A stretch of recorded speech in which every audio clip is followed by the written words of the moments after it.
నమస్తే, welcome to our channel. తంత్ర జ్యోతిష్య నిపుణులు రుక్మాం గదరావు గారు ఉన్నారు, వారితో మాట్లాడదాం. సార్ నమస్తే. సార్ మాతృదేవోభవ, పితృదేవోభవ, ఆచార్య దేవోభవ. సార్ అయితే జ్యోతిష్య శాస్త్రంలో నార్మల్ జ్యోతిష్య శాస్త్రం గురించి విన్నాము. సాంప్రదాయ జ్యోతిష్యానికి మీ తంత్ర జ్యోతిష్యానికి ఏంటి డిఫరెన్స్ అంటే ఏం చెప్తారండి? అలాగే సాంప్రదాయ జ్యోతిష్యంలో పండితులు ఉన్నారు, సో దానికి దీనికి తేడా ఏంటి? మీరు మామూలు జ్యోతిష్యము అన్నారు. మామూలు జ్యోతిష్యము అనేది ఒకటే ఏం లేదండి. కృష్ణమూర్తి పద్ధతిని కేపీ సిస్టమ్ అని ఒకటి ఉంది, సాంప్రదాయ జ్యోతిష్యం ఉంది, మరి ఇంకా భృగునాడి, భృగు సంహిత ఇటువంటి ఎన్నో గ్రంథాలు, ఎన్నో విధానాలు ఉన్నాయి. కానీ తంత్ర జ్యోతిష్యం అనేది మొట్టమొదటిగా తెలుగు రాష్ట్రాల్లో నా ద్వారా వింటున్నారు అందరూ. అసలు తంత్రము అంటే ఏమనేది మనం మొట్టమొదటి మాట్లాడుకుంటే ఈ జ్యోతిష్యం అనేది ఎలా ఉంటుందో అర్థమవుతుంది. మన ఇంట్లో మనము కార్యక్రమాలు, చిన్న చిన్న కార్యక్రమాలు చేస్తుంటాం. సీమంతము, నామకరణము, ఇంకేదైనా ఫంక్షను, పెద్దవాళ్ళు అంటూ ఉంటారు, ఆ త్వరగా తంతు ముగించేయండి అమ్మా, ఒక పని అయిపోతుంది అంటారు.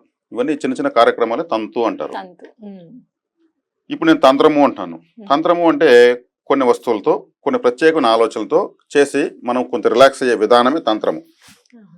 దీన్ని మేము జ్యోతిషానికి అన్వయించి ఆ తంత్ర విధాన మార్గాల ద్వారా వాళ్ళకు సులభంగా గ్రహానుకూలతలను ఎలా పొందవచ్చో నేర్పించేది తంత్ర జ్యోతిష్యం.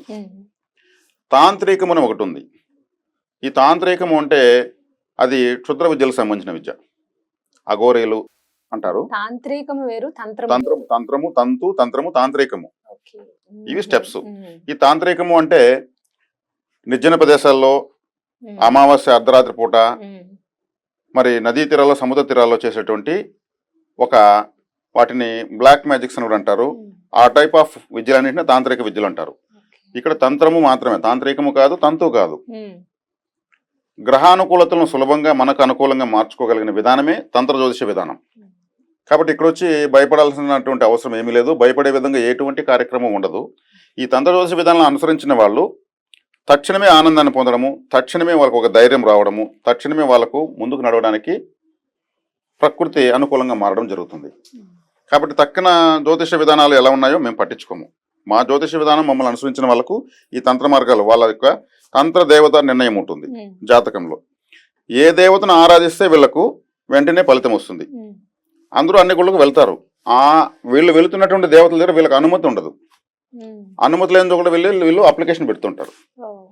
నేను ఇప్పుడు 6 నెలలుగా ఆ గుడికి వెళ్తున్నాను, నాకేమీ లేదంటే అక్కడ అనుమతి లేదు. ఎక్కడ ఏ దేవత దగ్గర అనుమతి ఉంది అంటే ఎలా తెలుస్తుందండి? ఇప్పుడు నేను ఒక సామాన్య భక్తురాలుగా ఒక గుడికి వెళ్తాను, నాకు కష్టం వచ్చింది, ఒక గుడికి వెళ్తాను, బట్ ఈ గుడిలో అనుమతి ఉంది, ఈ గుడిలో అనుమతి లేదు అనేది ఎలా? అది మీకు తంత్ర జ్యోతిష్యం తెలియదు కాబట్టి మీకు తెలియదు. తంత్ర జ్యోతిష్యం తెలుసుకుంటే దేవత నిర్ణయం మీ జాతకంలో తెలుస్తుంది. అంటే నాకు ఏ దేవత అనుగ్రహం ఉన్నది అనేది కూడా తంత్ర జ్యోతిష్యంలో ఉంటుంది అని చెప్తున్నారు. ఖచ్చితంగా తెలుస్తుంది. అప్పుడు తద్దేవత ఆరాధన చేయడం వల్ల మీకు వెంటనే ఫలితాలు కలుగుతాయి, మీకు మార్పులు ప్రారంభమవుతాయి, మనశ్శాంతి ప్రారంభమవుతుంది. ఆ సూచనలన్నీ ప్రకృతి పరంగా తెలుస్తాయి. తంత్రదేవత నిర్ణయము, కొన్ని వ్యక్తిగత పరిహారాలు కొన్ని ఉంటాయి, మీకు మీరుగా చేసుకోవాలని పరిహారాలు, అవి సులభంగానే చేసుకోవచ్చు, వాటిని సూచిస్తాము. అదేవిధంగా మీకు ఇంకా తంత్ర పరిహారాలు కొన్ని ఉంటాయి.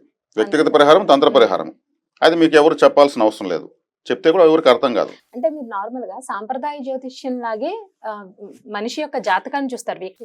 చూసినప్పుడు దేవత నిర్ణయం తెలుస్తుంది. జాతకాన్ని చూసి గ్రహం యొక్క బలాబలాలు చూస్తాము. ఆ గ్రహము బలం కావాలంటే ఏ దేవత దగ్గరికి వెళ్తే గ్రహం బలం మనకు వస్తుంది. వ్యతిరేకతలు ఇప్పుడు మనకు కలిసి రాని కొన్ని విషయాలు ఉంటాయి, వాటిని విస్మరించాలి.